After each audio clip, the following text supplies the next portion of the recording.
Dober dan iz ljubljanskega studia 69, to je Za babe. V Španiji je kljub integralnemu zakonu proti nasilju nad ženskami, ki so ga sprejeli pred 3 leti, število umorjenih žensk vsako leto višje. Leta 2005 jih je bilo 60, leta 2006 68 in leta 2007 74. Se vam zdijo ti podatki nepomembni? Pa niso.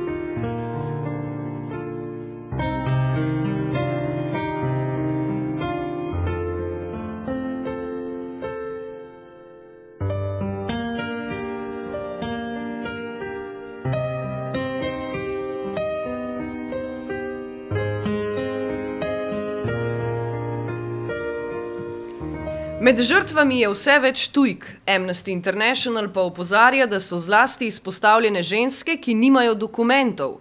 Zakaj torej integralni zakon proti nasilju nad ženskami v praksi še vedno ne deluje? Zakaj država teh žensk še vedno ne more zaščititi? Še malo statistike. V prvih 9 mesecih lanskega leta je bilo 93 000 prijav nasilja nad ženskami. Kje se torej zatika? Treba je ugotoviti, katere ženske so izpostavljene največji nevarnosti, za kar pa so potrebne strokovne ocene žrtve, nasilneža in okolja. Hrvaško ustavno sodišče je razveljavilo zakon o enakopravnosti spolov, ki so ga sprejeli leta 2003. Gre za temeljni zakon o človekovih pravicah in svoboščinah, zato bi morala zanj glasovati večina v hrvaškem saboru, pa se to ni zgodilo, zmanjkal jim je namreč en glas. Zakon bo zdaj v veljavi še do sredine julija in do takrat ga mora sabor uskladiti z ustavo. Letos mineva 100 let od rojstva feministke Simone de Beauvoir, intelektualke, ki je izjavila: "Biti svobodna pomeni želeti svobodo vseh."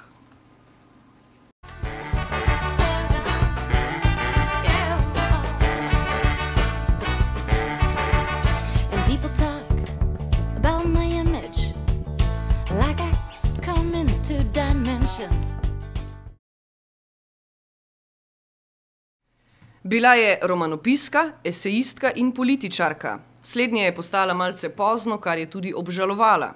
Leta 1949 je izšla njena legendarna knjiga Drugi spol, v kateri je zapisala tudi tisti stavek: "Ženska se ne rodiš, ženska postaneš."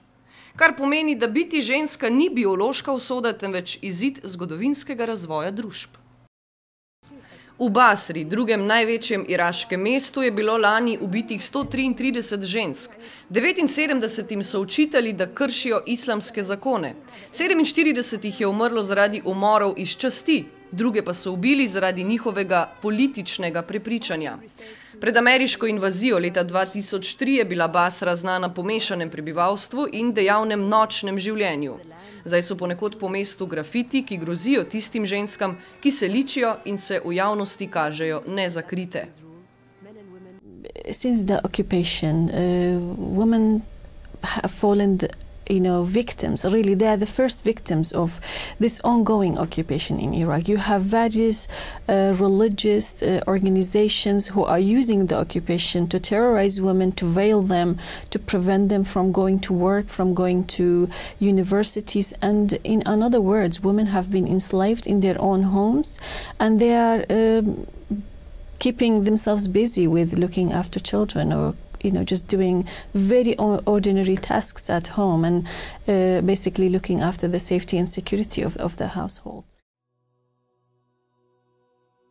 V Jeruzalemu je v hiši Tiko na ogled razstava Njena soba s portreti žensk iz preteklosti in sedanjosti v slikarski tehniki, tiskarski formi in na fotografijah.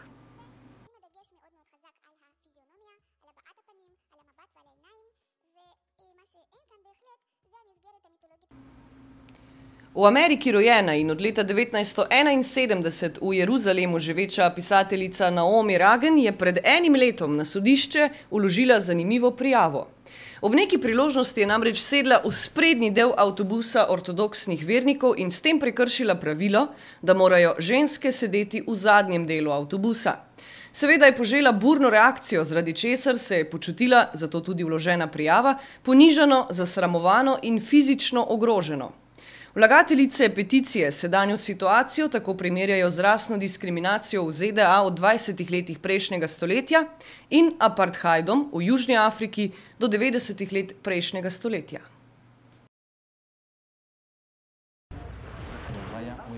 Kolumbijski uporniki so izpustili Claro Rojas, ki je bila skupaj z nekdanjo predsedniško kandidatko in senatorko Ingrid Betancourt od leta 2002 ujetnica kolumbijskih gverilcev.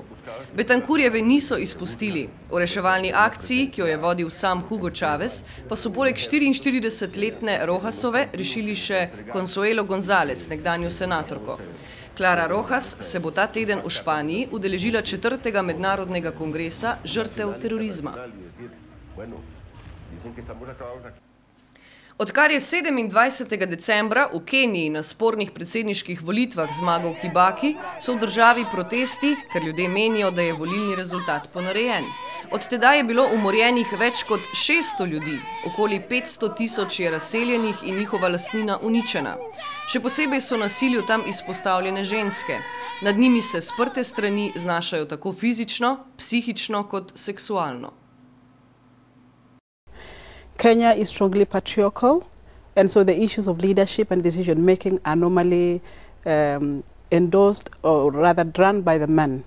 So when the women emerge to take up their rightful position for leadership and decision making, then they are actually challenging the status quo, and that is being resisted. Iz ljubljanskega studia 69, to je bila oddaja Za babe. Pazite nase.